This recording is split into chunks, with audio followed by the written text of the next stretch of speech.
Ro'za tutayotganingizda organizm birinchi 10-15 kunda zaxira hisobiga va to'plangan vitaminlar hisobiga organizmda bildirmaydi.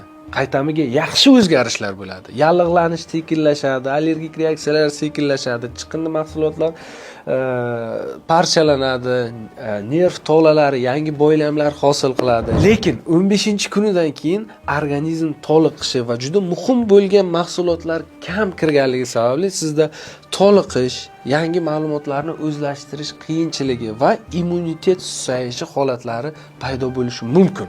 Bunday holatda yechim juda oddiy. Shu juda zarur bo'lgan mahsulotlarni qabul qilish kerak. Bu vitaminlar, minerallar.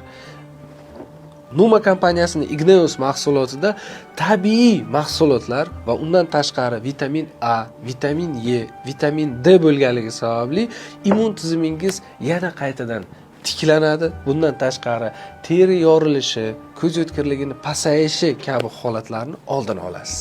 Mahsulot haqida to'liq ma'lumot olishni xohlasangiz, kommentariyga Igneus so'zini yozib qoldiring.